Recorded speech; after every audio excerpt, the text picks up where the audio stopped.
FNAF as a cultural phenomenon has zero to do with this giant corporation making a movie about it. It has everything to do with the community who props up the universe and is making it meaningful. It's every inside joke and lore drop thing that you find online and someone doing like 8-hour videos about Five Nights at Freddy's.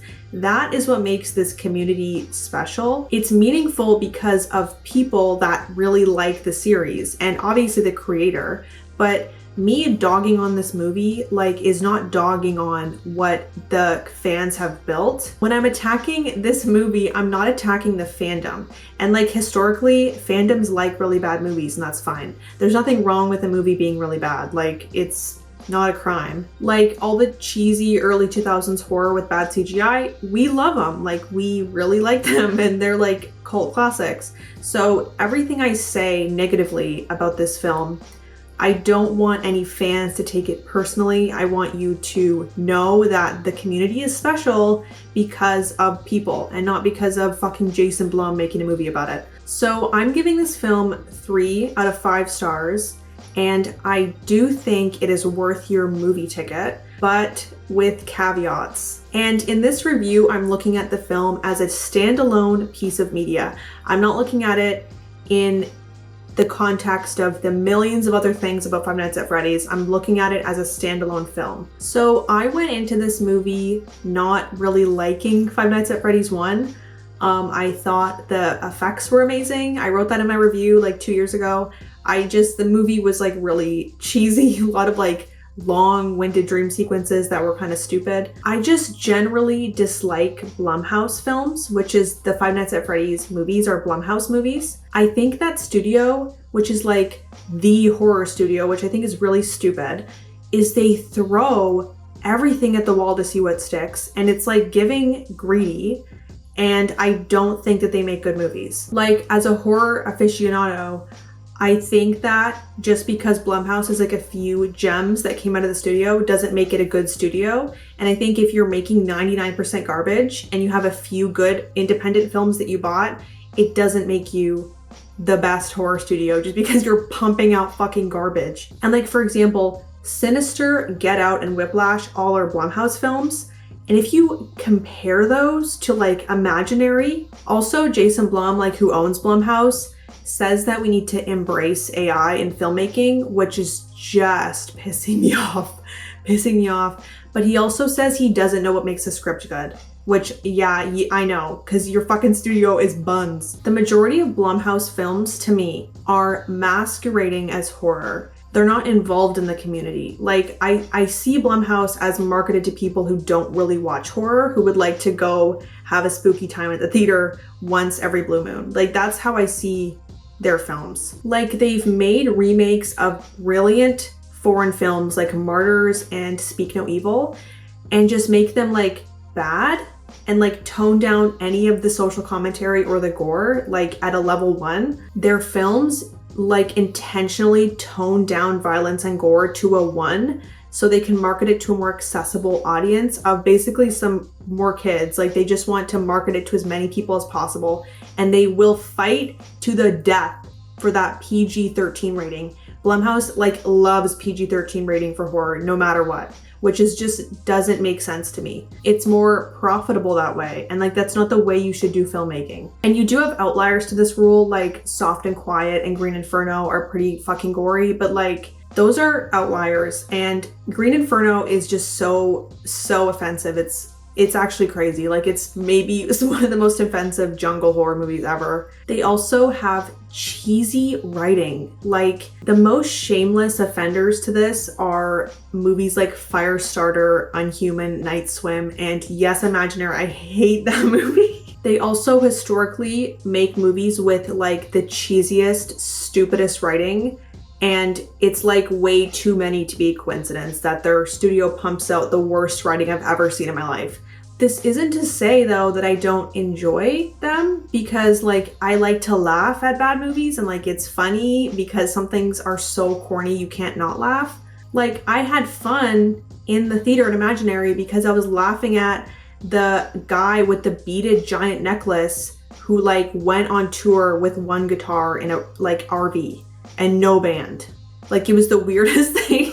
Like I had fun watching Five Nights at Freddy's 2. Like I had a lot of fun in the theater because the writing was really, really bad. They constantly replay and redo the exact same horror tropes. Creepy kid, creepy song, scream, gore, cutaway, creepy hallway, slow motion running, little kids singing, music box noise. And unfortunately, Five Nights at Freddy's 2 is a victim to almost all of those complaints. So if I hate Blumhouse so much, why do I think Five Nights at Freddy's 2 is worth your ticket money? First of all, the performances were really good. Like, I think the actors were working with what they could, and there is not really a bad actor in this whole film. I think especially the child actors were like really adorable and charming, and like, I think no one did a bad job. Like, acting is good, it's not uncomfortable, it's like, no complaints. And like, even a good performance is worth going to the theater for. But the real standout and the real reason why this is worth your money is the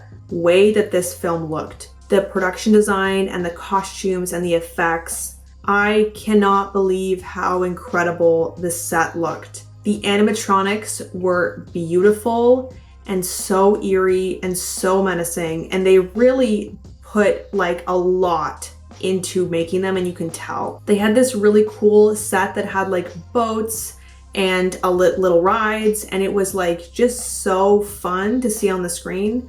They had rotting animatronics that were like falling apart, and it was really creepy. The movement and the practical effects alone are worth seeing in the theater. Like the way that they moved, and like they're so creepy, and they're putting them in all these environments. They look scary in every environment, like these big animatronics. Especially if you're a fan, like you're obviously gonna go see it anyway, but they did not miss. Again, just really impressive. Literally, like they feel real. Like I do not think that there was a person inside of those costumes. They look so convincing. There was this like amazing detail on the bottom of Chica's like metal head. She had like this wear and tear kind of like where her head meets her neck that looked extremely realistic to metal. I don't think that that wasn't metal. I was just blown away by the attention to detail. And the company that did it is great. Like you're not gonna go wrong. The company, it made this movie a movie. Without the visuals of this film, like the locations and the practical effects and the costumes, this is not worth seeing. Like it's worth it because you get to go and see these in a huge screen, which you should, because there is the best detail ever. Like I actually can't even believe it. Unfortunately though, the practical effects are accompanied by truly offensive writing.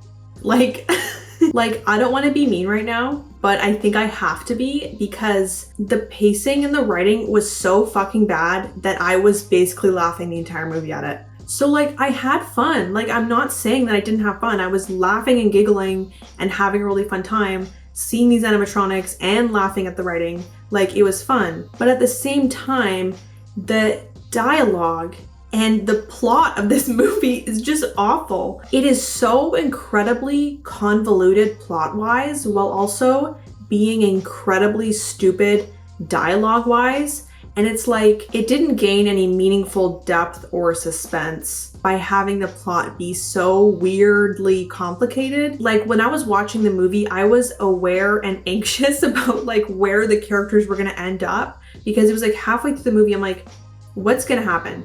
It feels like you guys are just the entire movie traveling somewhere or talking for a really long time.